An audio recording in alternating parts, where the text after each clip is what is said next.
This is Ian with Friends and Iron, protecting families by protecting packs. So today I want to talk about what's going to be happening after the EOS contribution is over. So what's probably going to happen is that the ERC20 tokens is all going to be frozen. You can't move them, send them, or transfer them. They're just stuck where they are. So that'll be a snapshot of where it is. Now, is that true? I don't know. Actually, kind of thinking how, unless there's a way for them to do that, and yeah, it's basically stuck there. So you can't transfer it. So then, based on what you have in your wallet, then that's what you can then move that over to the EOS Genesis wallet platform.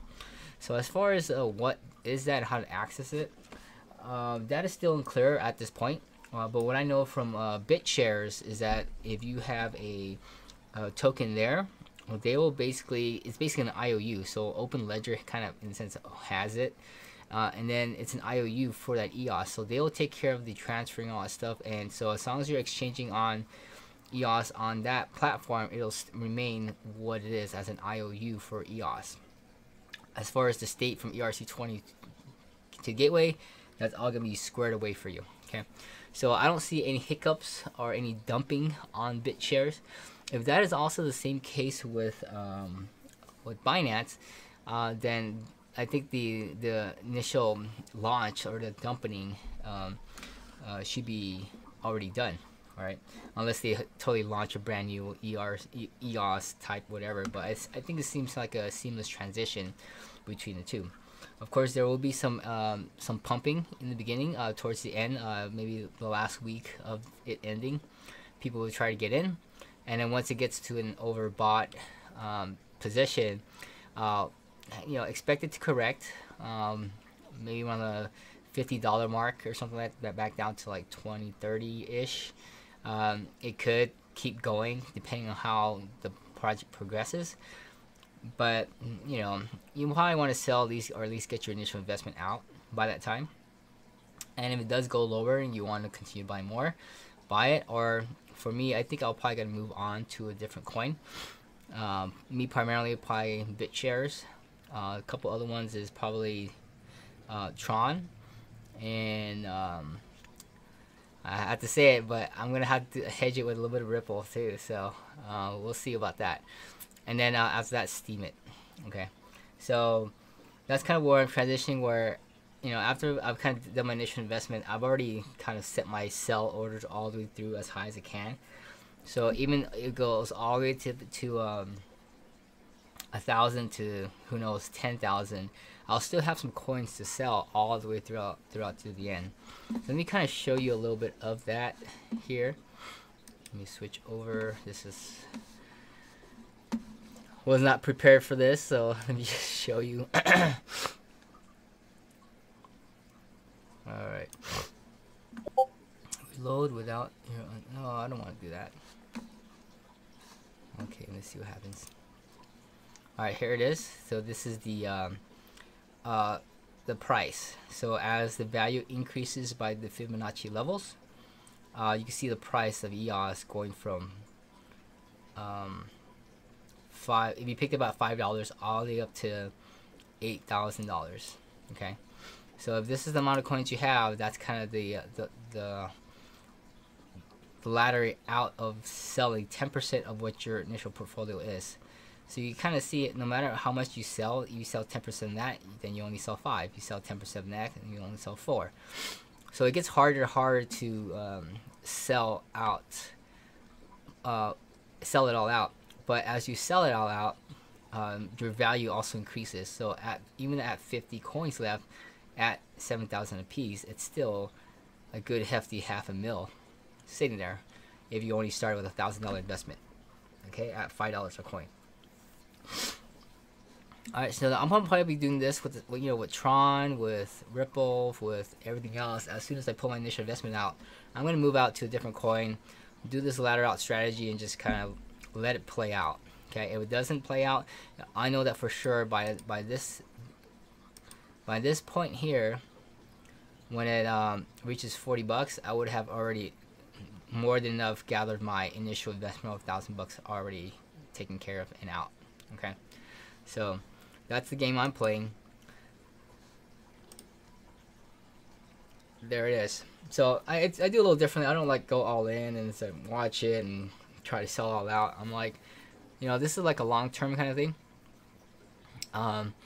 As you see Bitcoin age over time, it becomes more and more, but you just have to be able to move it out, and then move it to other things, and then repeat the process. Eventually, you'll have a portfolio of a ton of coins that will eventually keep growing, but you've already moved your initial investment out, and it's just income. Okay, so that's kind of how I'm sort of building the fence around, instead of going hunting all the time. Is to say, hey, whenever it pays out, that's what I'll start to take some money out. But what I like to do is probably move it to BitShares exchange. It's a decentralized exchange. You don't have to worry about all these coins being gone. Very difficult to shut down. And if it moves to EOS, even better. Okay, so BitShares is my next target. I recommend it for you guys too. Right now it's around 30 cents. So if you missed out on EOS at 50 cents, this is your second chance to get on BitShares at 30 cents. So this time, a little better now. I'm gonna probably pick up about 10 grand of this, guys. Maybe more. But I know that if 10 grand of BitShares coins become $10, you do the math, right? That's a million. No, that's not million. That's 100,000. But if it becomes $100 at 10,000 coins, then that becomes a billion. Okay, so that means if you want a million with $10, you need 100,000 BitShares coins, which could be quite hefty, right? Could be good $50,000 that you need to chuck at it, and then it'll probably reach that level. So we'll see as we leverage more and more, as EOS starts to kick out more profits. I'll probably be increasing that position, and other positions too along the way. So I don't know why I keep switching over. But yeah, so that's all I have for today. I'm gonna continue programming, and then as far as the tuner goes, I am adding a lot of cool functionality to it that is much needed. Tracking, making sure that the trade on Haas Online, when you have a partially filled order, it usually stuck. The bot gets stuck because you put 1,000 coins but only bought 50, and then it says it only has 1,000 to buy and sell, so you don't have enough to sell now, so you have to readjust that number.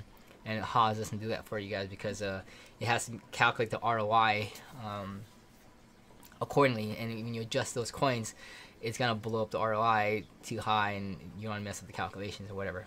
So I don't care about the calculations. I just care what's the end of the day, what I have in my portfolio, and so that's why I'm just gonna adjust it manually.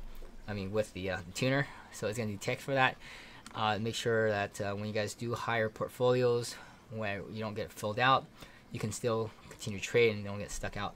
So I'll be checking that today. I have maybe two more. Is that one more thing? No, I think that's it. And then once that's done, I'm gonna work on the loop for the 24 trade. And actually, I want to filter more pairs out. So I'm gonna do one more of that. Then I'll work on the 24 trade, because I'm able to then delete, bulk start, bulk stop, and filter out certain pairs I don't want, like BNB pairs, ETH pairs, and just focus on my BTC pairs. But I also want to be able to pull market cap data, so that you don't go in and throw like 50% of the market cap on a low cap coin and blow it up, and then people just kind of start selling out on you, right? So I want to make sure we have a cap on it, so that we only put in about 1% of the market cap. So we'll be able to pull some smart data in, so the 24-hour trading period, be able to pull that data out and not trade more than 1% of that volume, just so that we're not the mover shaker, and we just kind of ride the wave kind of thing. All right, so that's all I have for today. We'll talk to you tomorrow, and talk to you then. Bye.